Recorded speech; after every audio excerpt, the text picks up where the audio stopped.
of truth uncovered by science and by philosophy is the fundamental truth of unity. At that deepest subnuclear level of our reality, you and I are literally one.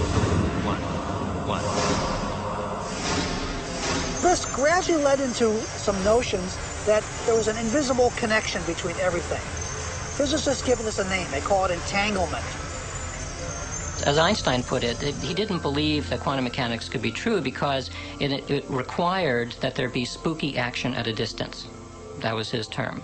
And what he meant is that when we have our ordinary sense of the way that the fabric of reality is, it seems like these two places are absolutely in space, they're separate, and never the twain shall meet. But in fact, it's not true. At some deeper level that we can't see with our eyes very clearly, two places in space are the same. They're co-located, coexisting. So if we imagine that common sense, the way common sense literally meaning that your senses tell you about the world, if that's the way the world is actually constructed, then things like psychic and mystical experience don't make any sense at all.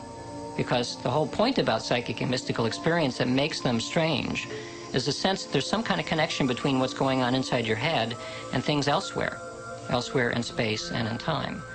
So what this view of quantum mechanics provides is a way of framing what these strange experiences are like. And it reframes it from somehow magically information is getting inside my head from signals or forces or something into a different view, which is that in a sense your head, yes, is here, but it's also spread out through space and time. And so when I'm able to get a telepathic impression from somebody at a distance, it's not because I somehow jumped out there and got it, but because at some deep level, my head and the other person's head are co-located. We become entitled all the time when we communicate telepathically. Those experiences are so striking. I literally can read your thoughts if I become entangled with you. And such things happen. There are distant viewing experiments. There are even experiments now that you are seeing light flashes and your brain potential picks up the signature of those light flashes, what is called evoke potential, that can be measured in an EEG machine connected to your brain.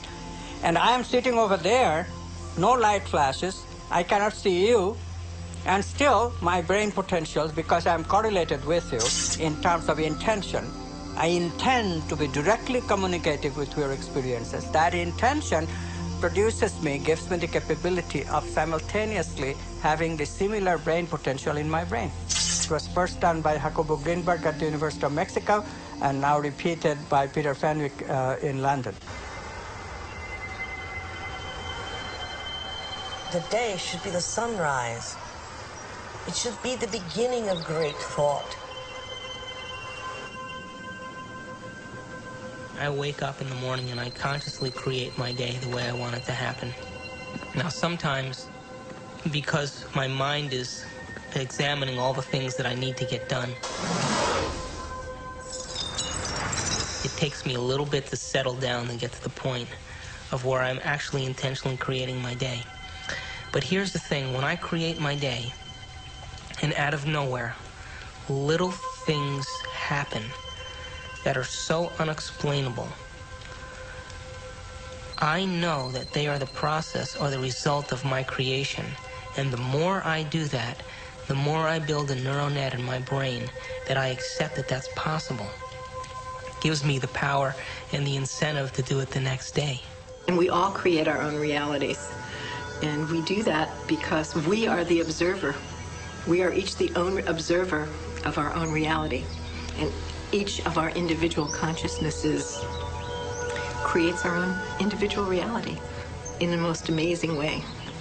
My son, Evan, the physicist, says, you know, it's an additive thing. I mean, if I'm holding one reality and someone else is holding another reality, I mean, it's the Super Bowl this afternoon. And the reality that the Eagles are holding is a different reality than what the Patriots are holding. And only one of those realities are going to be the real reality. So there's some additive, and there are interference patterns. Well, I think if we keep quantum physics and the understanding very simple for the layperson, that our observation has a direct effect on our world.